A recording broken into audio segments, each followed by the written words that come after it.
I do have video evidence on my phone, is I found ice worms. Ice worms? And I thought they were a myth for the longest time. Wait. Because you hear about ice worms. I've never even heard of that. I thought that was a myth too. Yeah, but I Oh. actually saw them, and I have video evidence of them. Bro, on my you're phone. a cryptid hunter. Hey, what's up, guys? Welcome to the Pastor and Wife podcast. We welcome you to hang out with us today. I'm Hansel. I'm Natalie. Okay, we have an awesome guest for you today. Famous drone pilot from the Jake Sloan channel. And you may have noticed we're in a different location Yeah. today. So we're visiting family again. Is this our camera? I'm not used to this setup. Yeah, this one, right? this is our camera right there. Hi. Yeah, so we're in a different location. We're visiting family. Mm-hmm. And so we got to take advantage of our famous relatives. Yeah, this is awesome. So, Jake, would you like to introduce yourself? Tell everyone what you do. Sure. My name is Jake Sloan, and I run a YouTube channel, same as my name, Jake Sloan. Doing a lot with drones and photography and videography, and because I'm based in Alaska, so my goal is to go out and test stuff in the most real-world conditions I can find, which Alaska provides a bunch of those. Yeah. And also provides a lot of good stuff to photograph and film.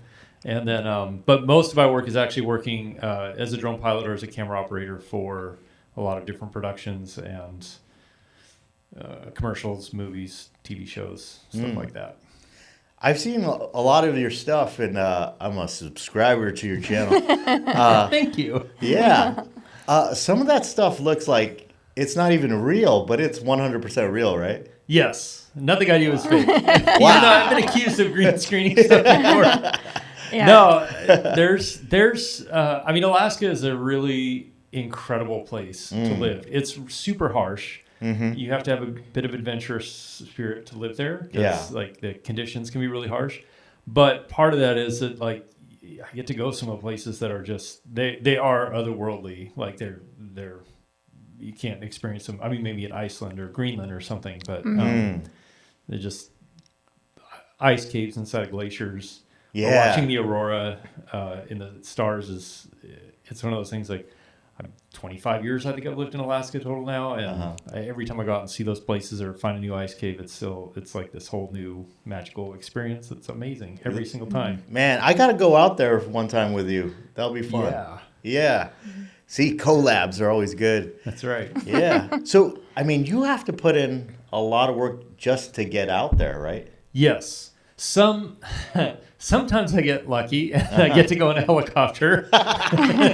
Yeah. But most of the time I have to hike the places that I want to go. Sometimes because helicopters and motorized vehicles can't go to those places. Okay.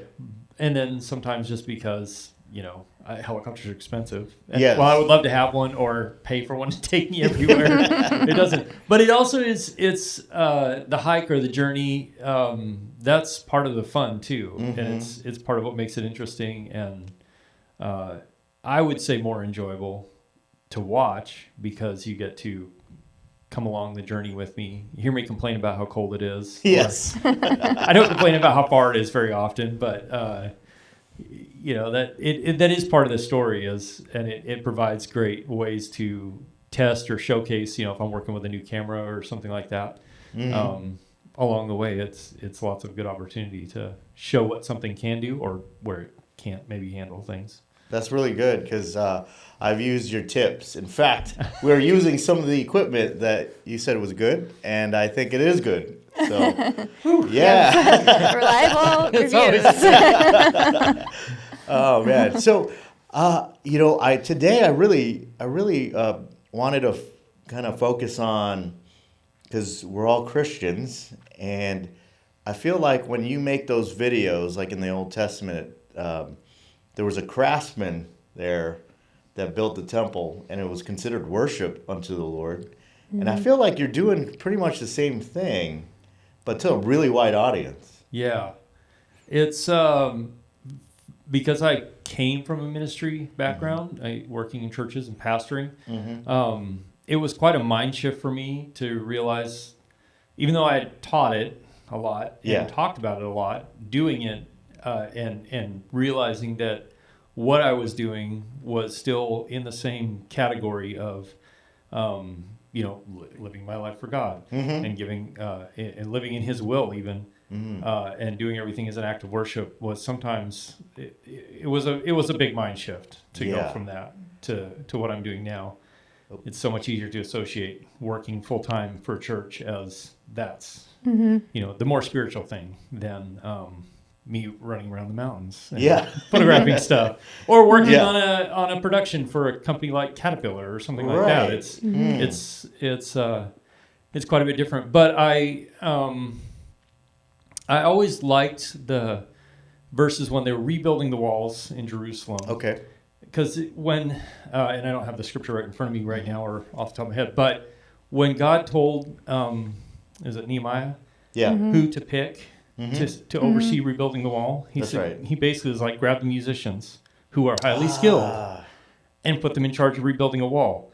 Right. And the few times I read that verse, it was like, this makes no sense at all. Because if you know musicians, like, they're not exactly the people you want building your house for you, usually. Right, yeah. Because they don't exactly know what they're doing with building materials or tools, for that matter. But the key phrase there, I think, is that he says the highly skilled ones. Right. And because it demonstrates that those people had focused and committed themselves to learning a craft at a high level, which when you do that, it translates into many other areas of your life. You might not know about how to build a house or anything, but if you've committed yourself to doing something with excellence and doing it really well, in a case of like as worship unto the Lord, that skill, that mindset translates to everything else you do, and that's really important, an important foundation for how you approach anything in life. Like if you do something haphazardly or half-heartedly, it's going to come around in every area of your life, and everything you do will suffer because of it. That makes a lot of sense. Yeah, and I like the fact that you included the musicians, and when Nehemiah said that, because that's the only thing people think about when they hear the word worship is musicians. Yeah. Right. But back in those days, to be a musician, you had to be excellent. Right. Yeah. So that makes a lot of sense. I like that a lot. How do we balance that though? Because sometimes people pick one or the other, like inside the house of the Lord and outside. But to me, it seems like they're both equally valid. Yeah. People need them, right? Yeah. So how do you do that? Because some people, they take the two extremes and leave, throw out the baby with the bathwater sometimes. Right. Yeah. You're talking about like working within the church and then having a job outside. And like I have friends that go, well, I don't need to sing with my church family or whatever. And then there's other ones that go, well, this is the only holy thing is the gathering, right? So, there's got to be a balance because God works in and outside of the church building. You know what I'm saying? Yeah. Yeah. I think, part of it is our mindset coming from a Greek mindset of dualism, where we look at some things as spiritual and some things as not spiritual. That's very much Western culture, and it's a huge part of the way we think, even if you don't think that.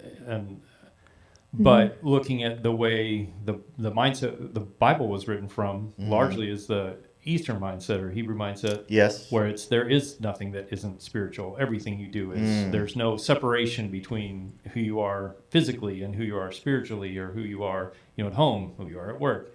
It's all part of the same thing. There's no dualistic mindset in there, in that culture. And being that I grew up in Asia, I guess that's why we're friends. Western culture. That's right, because we agree on what the best kind of rice is. We know. Otherwise, we would probably be mortal enemies. Yeah. And that was part of the mindset shift for me too. Was even going out of this is not as spiritual work or as glorifying to God. And it is a large part about us renewing our mind and the way we think about things. of going, you can have just as much impact in the world when you're out there doing your daily. In fact, sometimes you probably have a lot more impact. When you're just going through your daily life than just coming to church and singing songs. And those are important things too, because those are where we as believers get refreshed and renewed and maybe challenged sometimes. But the large part of our lives is outside of the church building. And that should be, it is as valuable to God, I think, as our time in church.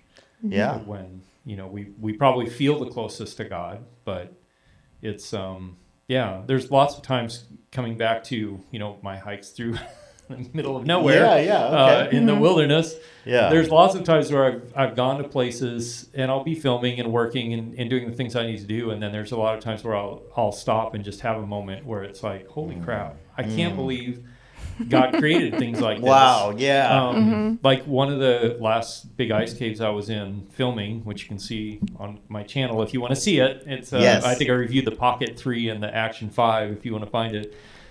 There's no shots of this in there, but I do have video evidence on my phone. I found ice worms. Ice worms? And I thought they were a myth for the longest time. Wait. Because you hear about ice worms. I've never even heard of that. I thought that was a myth too. But I actually saw them, and I have video evidence of them. Bro, you're a cryptid hunter. Exactly, so right? what are ice worms? So they're a worm that's about an inch and a quarter long, and they live in glaciers, and they can only survive in glaciers. If they get warmer than like 33 degrees Fahrenheit, they fall apart and die. Wow. And if they freeze solid, colder than 31, they die. So they're this just bizarre. And it's wild to watch a super fragile little creature crawl through what is some of the most densest subject. It's insanely dense. It's harder than concrete. Wow. Glacier ice is, because it's been compressed over so many thousands of years. Watch this little worm that's that fragile crawl through or find its way through ice and live in the ice like that. So what a niche environment. You know what I'm saying? I know, that's what it's like.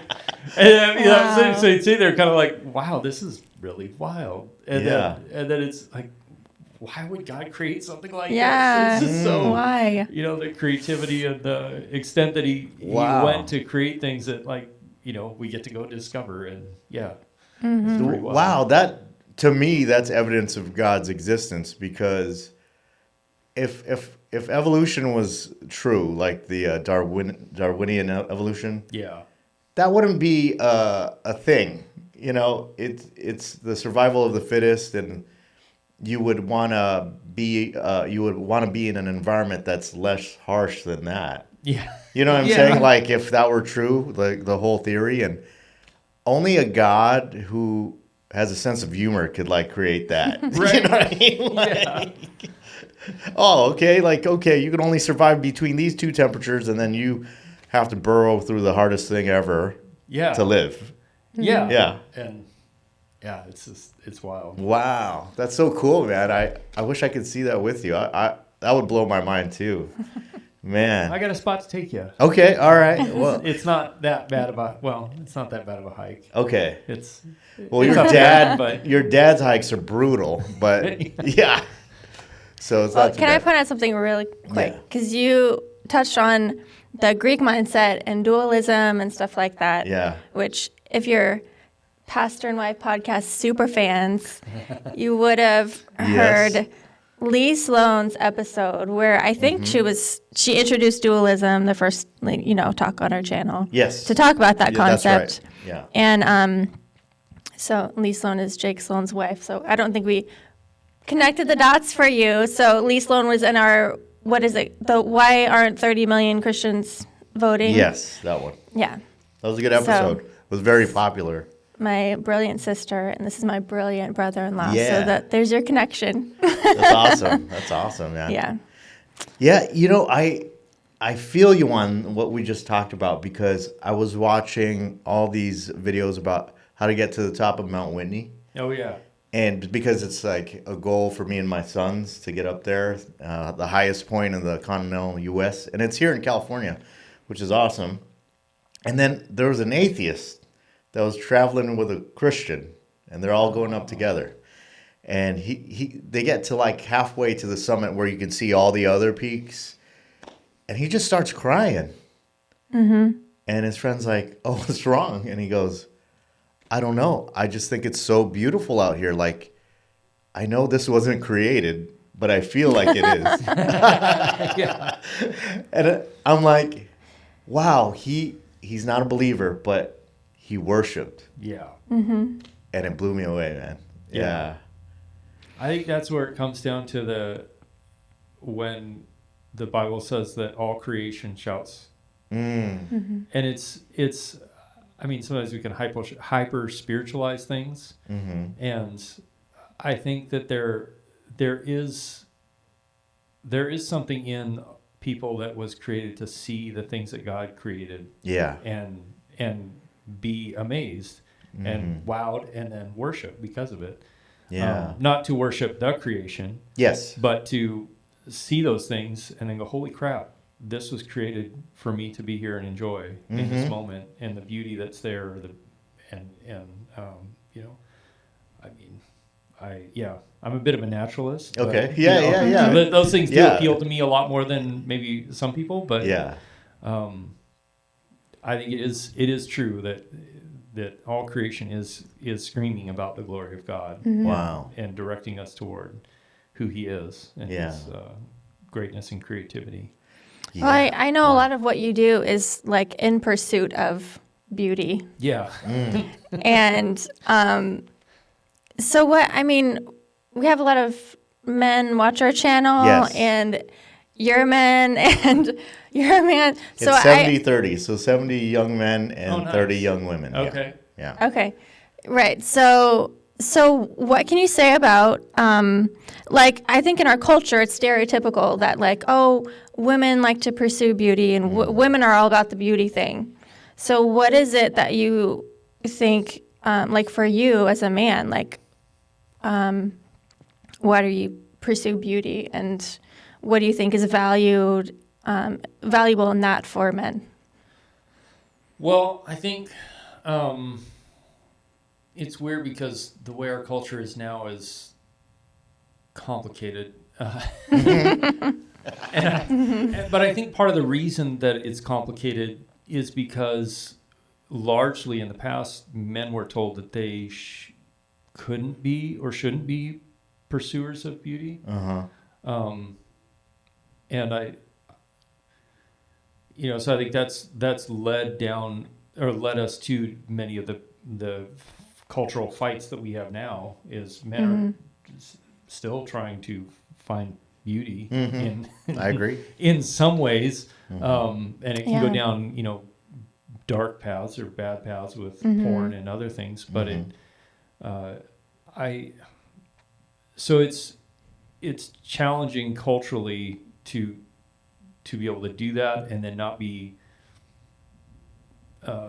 stereotyped into a certain type of person or a certain type of man sometimes. But at the same time, I'm like, well, God created men to go after beautiful things too. Right. Sometimes I think makes sense. At least for me, I do these ridiculous hikes. Yeah. 20 miles in a day or something, or I'm climbing up 3,000 or 4,000, 5,000 feet. Yeah. And it's all just because I think there's a good photograph at the top of this one mountain somewhere at this one time of day, or I think there's something cool to find up there. And, I'll go up there, and sometimes it doesn't pay off, and there was something up there, or the weather turned bad, or whatever it might be. But and I think that is part of being a man too, is the pursuit of beauty and the overcoming challenges. I look at my youngest son, and he's a lot like me in the sense that he likes a lot of challenge, and but he wants to pursue things. And sometimes for him, the more challenging is, the better. Okay.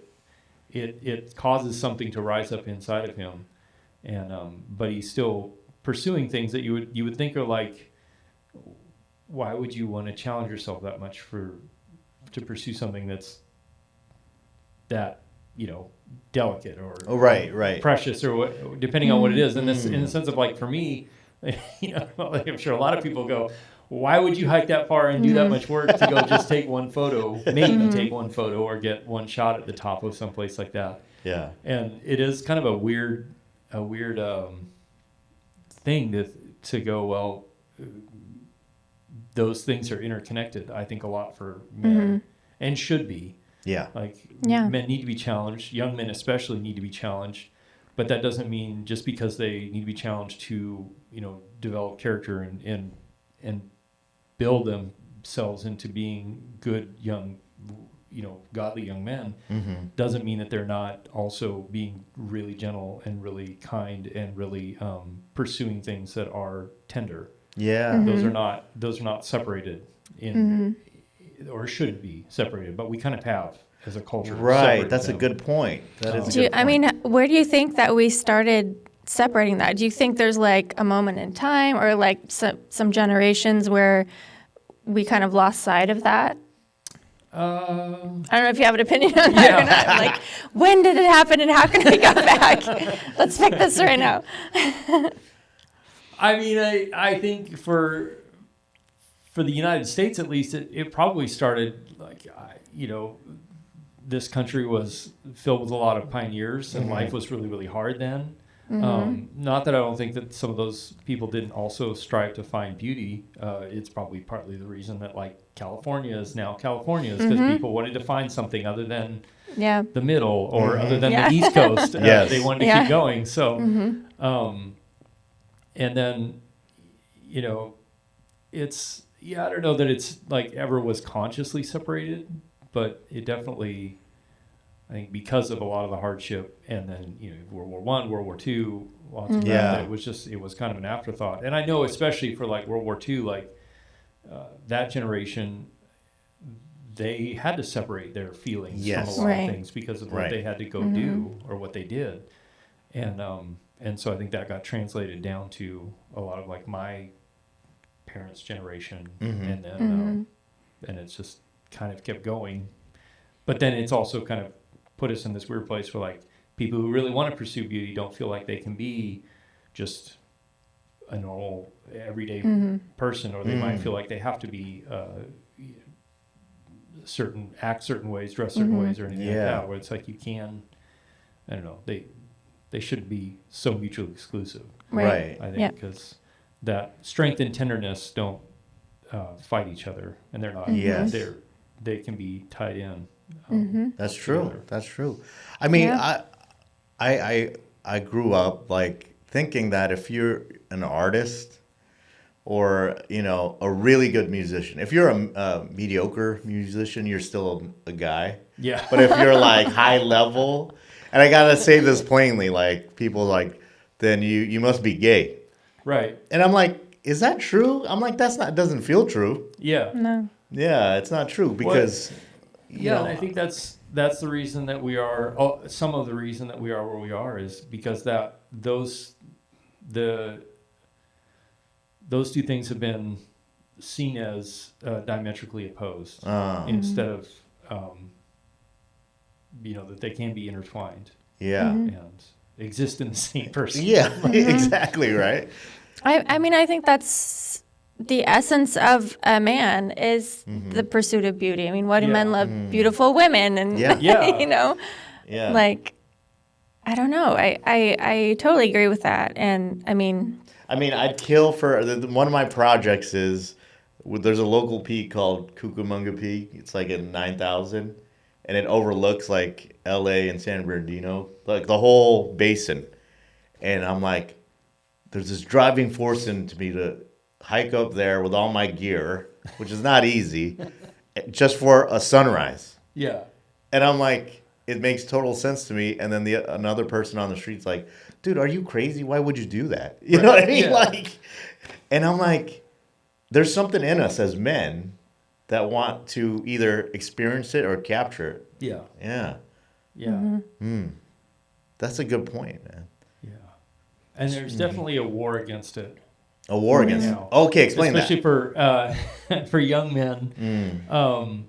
Lots of young men are being told that who they are is toxic. Okay. And it's not okay to be strong and a warrior and want to, I don't know, conquer things. Yeah. I mean, that is the right word, but that probably carries a lot of negative connotations in people's minds. So, whatever that means. But to overcome things, to go out and get victory over something is, and it's weird because I see a lot of young men like in the gym, and that's kind of where they can find that path. Yeah, is because they can push themselves to get heavier weights and a little farther, but it's just there's been a definite trends from Hollywood and society at large. Well, maybe not society at large, but definitely the louder voices have been that young men are that they shouldn't be masculine, that they shouldn't be strong, right, and that they shouldn't be pursuers in a good way. And yes, there can be pursued in a bad way. Yes, but, of course. I mean, you want to look hard enough, you can find a negative to anything on the planet. And I think that it is something that the enemy's tried to go directly against men on. That's his path and plan to go and to try and stop and destroy young men has been that. Because that is, to me, the essence of who men should be is somebody who does pursue beauty and who will go out and conquer things. That's true. To bring order and peace into an area, whether that's literally or more figuratively, spiritually. Like that's a big part about who young men are supposed to be. Yeah. Amen. They've been told for a long time that that's not okay. Yeah. It is okay. If it's a healthy, good thing, it's okay to be strong and to pursue and to go out and try and conquer a peak. Amen, brother. Yeah. So Jake, we're talking about what a complete man should be, which is so good for especially our audience. I have a verse. So the ultimate man, Jesus, was talking to a Samaritan woman in John 4, and she was talking about, our fathers say worship here, the Jews say worship there, and Jesus had an interesting response to her. Would you mind commenting on this verse? Sure. Okay, so this is John 4, 20, 23 and 24. It says, "But the hour is coming, and now is, when true worshipers will worship the Father in spirit and in truth. For the Father is seeking such to worship him. For God is spirit, and those who worship him must worship in spirit and in truth." That, that to me, it does go back to the dualism sort of mindset of to me, in Colossians, when Paul is telling people, whatever you do, do it all as unto the Lord. Yes. And do it with all your heart. That's paraphrasing. Yeah. Colossians 3:23. But that to me is so much more than okay, do your best. Don't do a bad job. Yeah. It's so much more than that of no, your whole life is worship. And so you should look at everything you do as a spiritual act of worship. And that to me also is what that's speaking about is everything you do is going to be a spiritual act, whether you want it to be or not, because you are a spiritual being. And so you really need to look at it going, well, how is this going to glorify God? Yeah. Am I glorifying God through my daily life and my daily work? And that, that's kind of the approach I take to it. Yeah, I've noticed something really current that's happening. So, before we used to have church, quote unquote church, in a certain way, in a certain style, and then, maybe in the late 80s and 90s kind of broke out of there. And then now, because of all the liberalism and, the bastardization of church now with the woke stuff, a lot of young men are seeking traditional things, you know what I mean? Yeah. And the stuff that I thought that was groundbreaking, like adding, like the video screens and the lights and stuff, actually brought me into the church because I saw that as one, creative. Yeah. And it was familiar, so it was a good tool. But now they're like rebelling against it. Yeah. And so how do we find a balance? Because I understand why, but it's not necessarily, in my opinion, it's not the form of worship that's holy. Right. It's the object of worship. Yeah. That should be holy. Yeah. Yeah. I think, well, to your point, I was listening to somebody talk shortly before the election, and they were saying how there's been like a 30-something% increase of young people going to very traditional churches with liturgical services. Yes, yes. And they were remarking about how it was weird and interesting events or whatever. But to me, I looked at it going, well, if as a society we have desperately tried to remove an absolute truth at all costs. Right. But it doesn't mean that we aren't wired to still operate that way. If you have no compass on which to base your life, then you really feel really insecure. Okay, yeah. It's sort of what happens with kids that don't have a good household or, solid parenting figures in their lives is they always feel unsure about who they are or what they can do, what they can't do. If they don't have good boundaries in their life, they get frustrated because they don't know where, true north is, so to speak. Yes, that's true. Yeah. And in the sense of like, we've removed all absolute truth out of society and culture at large right now. So I think that because we are wired as spiritual beings and we're hardwired to seek after that, that a lot of young people are starting to turn to, oddly enough, very traditional, very regimented religion, because it provides them with some sort of sense of like, okay, there is a absolute something in this world that I can kind of grab hold of and then base my life off of that. Yeah. Because otherwise, you feel like you're in a little boat being ripped around by all kinds of waves. Because what's the next thing that somebody feels like is the best thing? If everything's based on feeling and what is the best thing right now, that changes pretty fast in our culture today. Yeah. With the speed of technology and everything else, right. everything's in flux almost all the time anymore. So you you would like to have one thing that is grounded in your life that you can kind of always go, okay, this is a center that I can kind of come back to. That's a good point, because the kind of comment I get is, well, at least when I go to those more liturgical services, I know exactly what's going to happen. Right. I know exactly what my part is.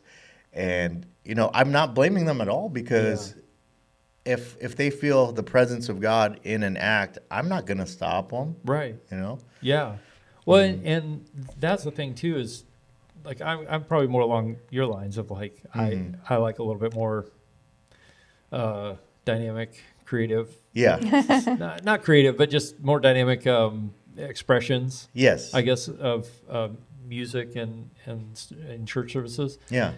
And but that's not to say that and a good example too is for me, like hiking in the wilderness. That is where I find that I'm spending a lot of time connecting with God, because I'll see something or something will happen that'll really cause me to turn and have a moment of awe and wonder, which is worship. Yes, it is. Like of who God is. And we might have a brief conversation about, me thanking him about creating some really bizarre little ice worm that only lives at 3 different degrees. Yes.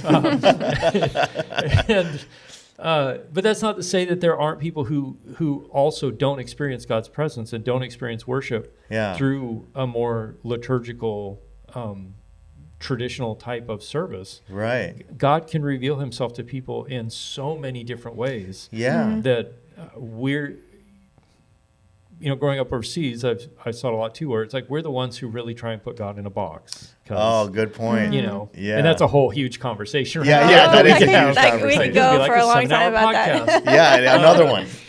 You know, but God does speak to people through many different ways. I keep going back to, and like in our conversations, I go back to, do you remember that that book that Lee made a Bible study on? That there were like 9 different, what is it called? Sacred Pathways, Yeah. yes. And there's like the 9 different things, and like natural, not like natural, well, he calls one of them naturalism, or being a naturalist, where you experience God in nature. Yeah. And then some people experience God with tradition. With, you know, like the liturgical services, and with like the symbols, you know, like seeing a cross or like holding a Bible or something. And then other people really experience God with activism. Yes. And like, let's go to war, you know, let's do warfare. Right. Guilty as charged.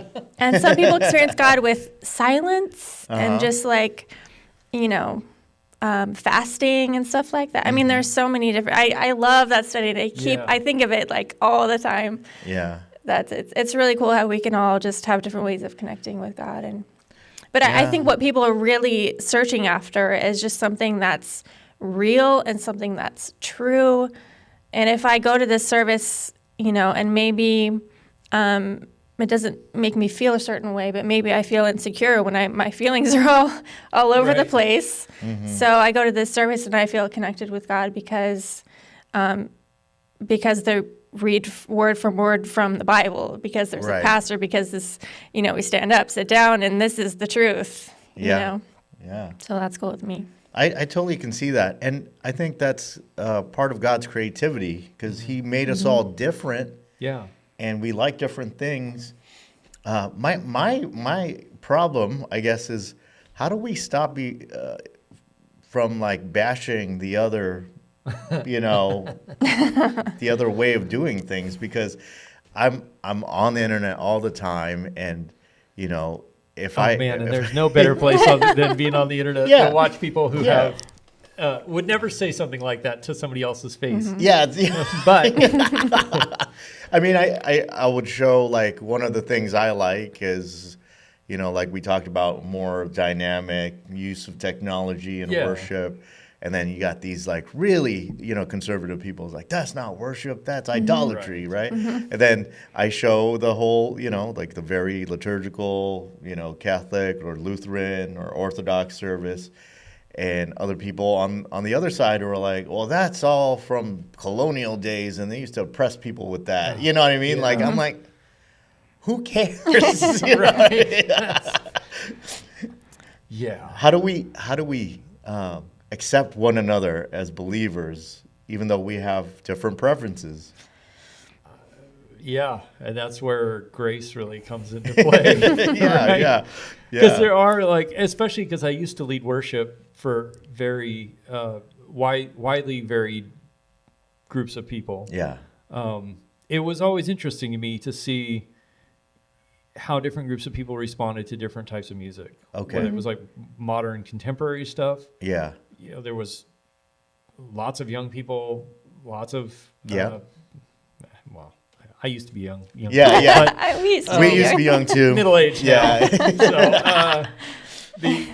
But they definitely would respond more to contemporary stuff. Yes. And then you get in older groups or more liturgical groups who would respond more to, you know, hymns or more very traditional type stuff. Now, partly I think that's, what did you grow up with? What did you experience early on? Because we all have a tendency to want to go back to that, like what your experiences with God were first, if they came through you singing hymns or being in a liturgical service, then that is going to be a very special place of connection for you always. That's true. Because it's where you experience God for the first time. Yeah. Whereas if it was in a, you know, more contemporary service through singing a Matt Redman song, is he still a thing? I don't know. He is. Yes. He will always be. He will always be a thing. It's true. You know, then that's always going to hold that special place in your heart too, because that's the same reason people listen to oldies when Right. it's like that's the music they grew up with. So it's Right. always kind of that comfort place. Music from the 1900s. Oh, yeah. For sure. Oh, that's a good point. Yeah, it is a good point. God understands our humanness. Yeah. And he uses that to connect with us, Yeah. right? Yeah. Absolutely. Yeah. And I find what you're doing is so unique to me, because I don't know if you feel the same way, but when I watch some of your stuff, I do go, wow, look at what God created here. And you make videos really, you're very excellent on how you tell a story. And I feel that you're showing me a side of God that I wouldn't see before. Yeah. And Yeah. that's something that has come more into my, I guess, mindset as I've been going down this path. I mean, at first it was basically just like, well, how do I do something different than everybody else who's, testing cameras on YouTube? Yeah. Well, it's in your backyard. Alaska and Yeah. I'll go hiking. That's for pretty miles unique. and, so I kind of went that route. But then, especially during COVID, I started not shifting my focus, but realizing that there were a lot of people watching my stuff because, not necessarily because of the gear, Okay. but just because they liked going with me on these journeys. And then going down, not overtly bringing the spiritual side of it, but like, it's part of who I am. So it does translate out through the videos of, I get to go and experience, and if you watch the videos, you get come along with me and experience some like truly mind-blowing places and things. And there, there's a couple of times where I've been out with a friend and they own a helicopter, and so every now and then they'll ask me to come down and hang out with them, and we'll go out to some place and just happen to be in the right place at the right time when like the clouds part, the sun comes out. Oh, man. There's like nothing good was supposed to happen that day, but we decided to go there anyway. And then all of a sudden it's like you're in this place where we are all sitting there going, this doesn't look real. Like it looks like an AI generated image. It looks so fake because it's just so spectacular. And then the challenge becomes, well, how do you try and capture that in a camera? And I just do the best job I can, which is still like, it is what it is. But that definitely has shifted, has become part of my mindset as I'm going out to make videos now of how do I bring people along and let them experience some of these truly insanely incredible places that God's created. That's so awesome. Yeah. And I think we're hitting on something really important, because so for us, like Natalie and I pastor a church, like a normal church, right? And we have music, singing. And then we also have a channel like this one. And then you have a channel.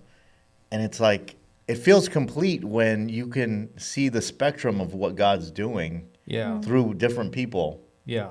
Yeah. And go ahead. Yeah. Well, and that has been a long held belief of mine. Yeah. That I think a lot of the reasons that we are where we are right now as a society and as a culture in the West, primarily, and we'll just say the U.S. specifically, is because the church seceded a lot of realms to the world, which, I mean, if we're going to fulfill God's original mandate was to go out and have dominion. That's right. The earth, like, 100%. Yeah.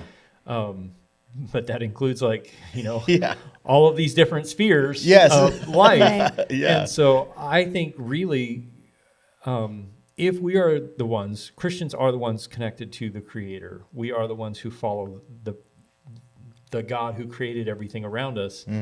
We should be the most original creative people on the planet.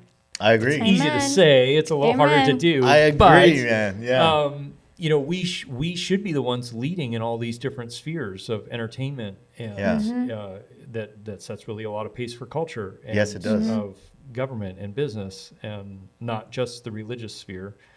Or religion sphere. And so, I think more Christians need to be bold enough to go out and just start being influencers. Yes. I hate that term. Yes. It's so true. It raises thoughts in my mind of it's not a real job, Jake. Yeah, it's not a real influencer, job. But to go out and be influencers in whatever space they're in whatever sphere they're in is, and again, coming back to combat the dual mindset of like, well, it's not spiritual. Like, well, it is because you're there. That's right. So that's right. And the Spirit of God is in you. And you should be influencing that sphere. That's right.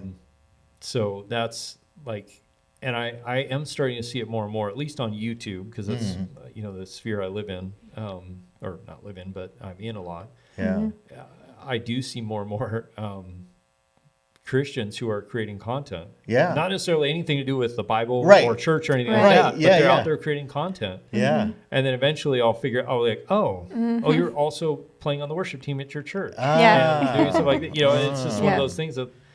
And so I'm like, okay, so we are and should be taking these spheres back and bringing who God is into them. Yeah, and you're 100% correct. Like most people, their profession isn't in the church. Right. And I think that's where we fall short, because one of my pet peeves is when a sports star or a politician like truly finds God and a passion for Jesus, they leave what they were good at and become pastors. And I'm like, don't become a pastor. And I know that sounds weird because I'm one, but like, if God puts you in a place where you have the most influence, why leave to a place where you don't? Right. Yeah, and that's one of those things that has been incorrectly taught, I think, by the church at large, has been that the only true spiritual path is in vocational ministry. Yeah. And even the terminology that we use, pastor, apostle, prophet, whatever, those things should all be happening everywhere. I agree. Like, I am a pastor at heart. That's who God created me. I know, because I know I care for people. You care a lot about people. It just happens to be now that I care for people when I'm working with a 20 or 30 person crew on a film crew. Right. And I talk to a lot of people that way that, they're not setting foot in a church or near a church. Yeah. And here I have opportunity to speak into their life and be a light in their world for the time that we're working together. I agree. And they have respect for you because of the excellence, that you use in your work, and they love working with you, and they're like, oh, this guy's good. I like working with him. And then they'll listen to you because they respect you in their field. Yeah, exactly. Yeah, that's why we're doing collabs, because like I respect you, Jake. You do good work. Yes, But we've talked a lot about really important things today. And for our audience, I think they're enjoying this. If I'm enjoying it, I know my audience is enjoying it. Because it really opens people up to more options. Like I'm never going to tell people not to go to church, because that's like the vehicle Jesus chose to spread the gospel. But there's more than just the Sunday meeting. That goes on. And I think you exemplify that in everything that you do, Jake. And one more thing I want to hit before we got to end the podcast is like, so how do you balance all this stuff with like family, and then your wife's involved in politics and school choice? Like it just seems like you're doing so much. That is hard. Okay. And you're parenting teenagers. Like your youngest is 13. And dear Lord, nothing will make you question your salvation and sanity like parenting teenagers. But I think it's probably true for most people, is that the most challenging thing is time management in your life. And if, single is one thing. Yes. Married adds a new level to that. And then married with kids just like totally blows it out of the water. So when our kids were young, we made a really concerted effort to spend one day a week together, and we called it Family Day. I had no idea how much my kids placed value in it until they were at my parents, and we were coming up later on Family Day. Okay. And my mom was like, "Oh, we're gonna start, family day," and all three of my kids are like, "No, mom and dad aren't here yet. Oh, it's wow. not family day till we get." So then she called us and she's like, "Are you guys in the car yet? Because you need to get here now." Wow. Like, they're waiting for you. They're waiting. So we still cool. try and do that. It's harder now that they're teenagers because Yeah. they have their own circle of friends. I mean, my one son's an adult. Yes, he's an adult. He's got his own circle, but they still do value time together. So for me, I do try and limit how much time I travel. Okay. Because it's, I could be gone from home a lot, and especially with teenagers, like it's almost like having a 2 or 3 year old again. Like they need you even more. Wow. Even though they don't want to. And Wow. you're like watching a 3-year-old put their own clothes on, and you're like, "Can I just help you?" And they're like, "No, I can do it myself." And so you have to sit there for an hour waiting. It's kind of like that, but a whole lot more complicated. And they're teenagers. And I have great kids, but they're still teenagers. So I do try and limit how much time I can be gone, or I am gone from home, because they do need me more than they did even when they were 7 or 8.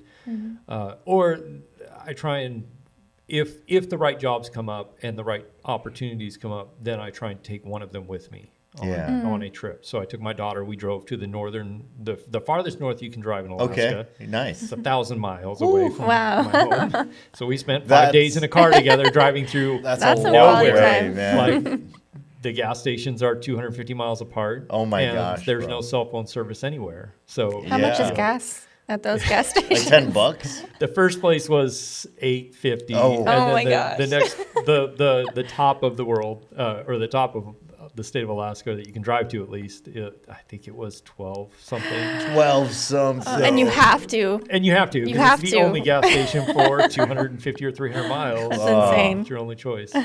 So, and not a lot of people drive up there, but it was quite the experience. So I try and find time like that, or find different things that we can do together one-on-one to spend time together. It just have had to become way more intentional about how I manage my time. And so a lot of times, like editing my YouTube videos takes place at 2 or 3 or 4 in the morning until 7 or 8 when they're time to get up. And my youngest son now likes to go to the gym with me, so we'll get up at 6 and go to the gym together. So everything about the way we spend time together has kind of morphed. Okay. But we still try and find those times to spend together and to connect together on something. That's awesome. So, See, you're doing what the Father does with us. Yeah. Whether it's inside the church and we're singing with our friends and family, the Father connects with us. Right.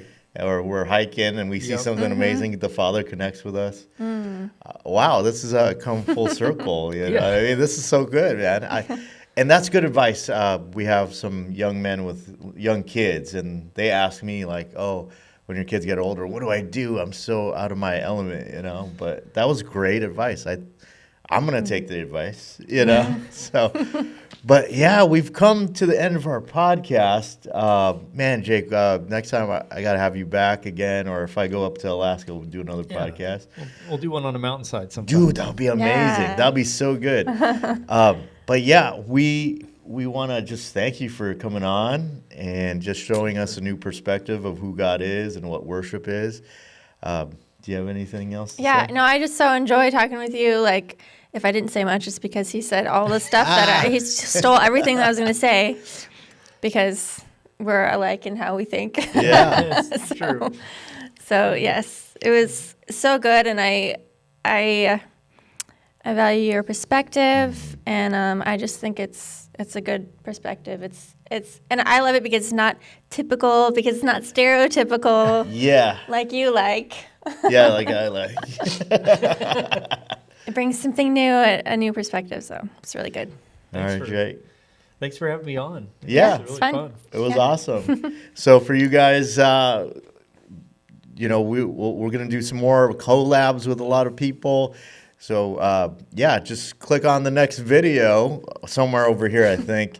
YouTube's going to tell you what video to watch next. All right, you guys. We love you. God bless. Bye. Bye.